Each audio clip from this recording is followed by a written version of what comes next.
kepada media Al-Khairiyah Bondowoso. Selamat maju jaya.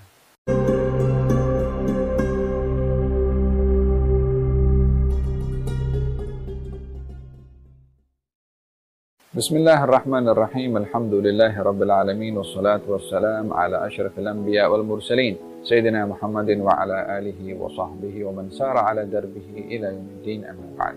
Di dalam kita memahami konsep ibadah yang diwajibkan oleh Allah Subhanahu wa taala adalah Allah meletakkan hikmah pada setiap ibadah. Tidak ada ibadah yang diperintahkan baik dalam bentuk kewajiban atau sunnah, melainkan ada hikmah. Dan hikmah ibadah mesti dilihat di dalam hati seseorang. Tidak ada makna kepada satu ibadah kalau tidak ada sentuhannya kepada hati.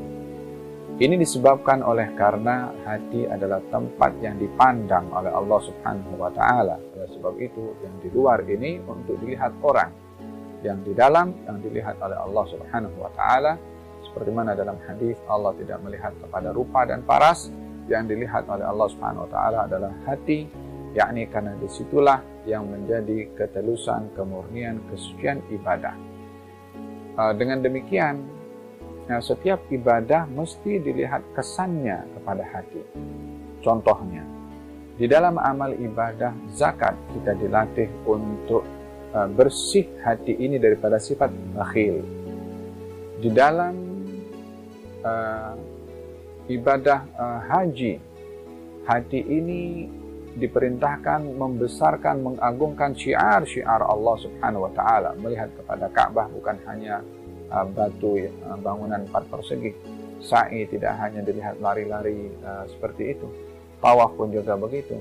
Dan bahkan di dalam Al-Qur'anul Karim Allah menjadikan semua itu sya'air. Wa man yu'azzim sya'airallah fa innaha min taqwal qulub. Barang siapa mengagungkan syiar-syiar Allah, itu bahagian daripada ketakwaan hati. Sa'i, Safa, Marwah dan semuanya bahagian daripada syiar yang hati ini dapat membesarkan Allah melalui ibadah tersebut. Sama juga dalam amal ibadah puasa. Tidak ada arti kepada puasa kalau puasa itu tidak menyentuh kepada hati dan juga jiwa kita. Dengan demikian kita kalau boleh menggambarkan hati ini umpama rumah dan anggota badan ini adalah pintu-pintu yang masuk ke dalam rumah. Kalau anggota badan ini berbuat sesuatu, mesti ada dilihat kesannya di dalam hati. Oleh sebab itu di dalam hadis Nabi Muhammad SAW, beliau bersabda, ala inna fil jasadi mudghah, idza saluhat saluhal jasadu kulluh, wa idza fasadat fasadal jasadu kulluh, ala wahyal qalb. Di dalam tubuh badan ini ada seketul daging. Kalau baik ini seketul daging, maka baiklah anggota badannya, maksudnya amal perbuatannya. Kalau rusak, maka rusaklah amal perbuatan, yaitu hati. Dengan demikian hati menjadi sentral, markas kepada anggota tubuh badan. Di dalam hadis Nabi Muhammad SAW dinyatakan, la yastaqim lisanur rajul hatta yastaqima qalbuhu.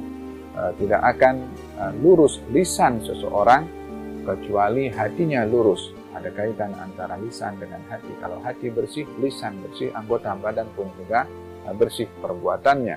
Di dalam hadis Nabi yang lain, an-nadratu sahmun min sihami iblisil marjum. Pandangan ini adalah bahagian daripada senjata panahnya iblis. Orang yang menjaga pandangannya akan diberikan oleh Allah manisnya iman di dalam hatinya. Demikian hadis ayat bercerita tentang kesan ibadah kepada hati. Dalam amal ibadah puasa, yang mesti ada di dalam hati kita adalah rasa ketakwaan yang tinggi kepada Allah Subhanahu wa taala yang dilihat dalam perbuatan tubuh badan, dan juga mesti dilihat kesan puasa ini dalam kita meninggalkan maksiat yang dilarang oleh Allah Subhanahu wa taala. Nabi bersabda dalam hadis, man lam yada' qaula zur wal amal bihi falaysa lillahi hajah fi an yada'a ta'amahu wa syarabah. Siapa orang yang tidak menjaga lisannya daripada berkata yang jahat dan tidak menjaga anggota badannya dari perbuatan maksiat, maka Allah tak perlu kepadanya walaupun dia meninggalkan makan dan minum. yakni walaupun dia berpuasa, kalau hatinya tidak berpuasa, anggota badannya tidak berpuasa, maka tak ada nilai puasa itu di sisi Allah Subhanahu wa taala. Baginda Rasulullah sallallahu alaihi wa ala alihi wasallam mengaitkan antara ibadah yang dilakukan oleh tubuh badan dengan hati seseorang. Walihada lebih tegasnya baginda bersabda, kam min sha'imin laisa lahu min siyamihi illa al-ju' wal 'atash. Berapa banyak orang berpuasa tidak dapat fadilah apa-apa daripada puasa kecuali haus dan lapar saja, tidak mendapatkan fadilah. Apa sebabnya? Karena puasa yang dilakukan tidak ada sentuhan di dalam hati. Oleh sebab itu, marilah kita bersama-sama meraih kesempurnaan puasa dengan puasa hati, dan bukan hanya dengan puasa luaran sahaja meninggalkan makan dan minum, namun menjaga hati daripada buruk sangka, menjaga hati daripada riya, menjaga hati daripada sifat sombong, menjaga hati daripada sifat rakus, menjaga hati daripada sifat-sifat yang dicela oleh Allah Subhanahu wa taala, untuk meraih kesempurnaan hakikat puasa dengan sentuhan ibadah puasa di dalam hati seseorang. Di dalam hadis Nabi Muhammad sallallahu alaihi wasallam, beliau bersabda, as-shaumu junnah, puasa itu benteng, perisai yang menghalang seseorang daripada api neraka. Fa idza kana shaumu yawma ahadikum fala yarfuth wa la yashkhab wa la yajhal. Dan siapa orang di antara kamu berpuasa, maka jangan melakukan perbuatan yang maksiat dengan lisannya, tidak berteriak-teriak, dan tidak melakukan hal-hal yang bodoh. Kalau ada orang yang mengajak berkelahi, katakan kepadanya, inni sha'im, saya sedang berpuasa.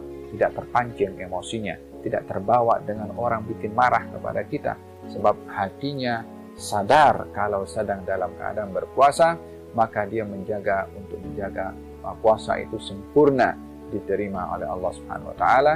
Mari kita sempurnakan amal ibadah puasa Ramadan kali ini dengan kita melihat kesannya ibadah puasa itu kepada hati kita, yang dapat diterjemahkan melalui pandangan kita, lisan kita, tangan kita, kaki kita, yang kesemua itu adalah merupakan pintu untuk hati kita. Moga-moga Allah Subhanahu wa taala menerima amal ibadah puasa kita. Amin ya rabbal alamin. Dan dapat dilihat kesan ibadah puasa dalam hati dan jiwa kita.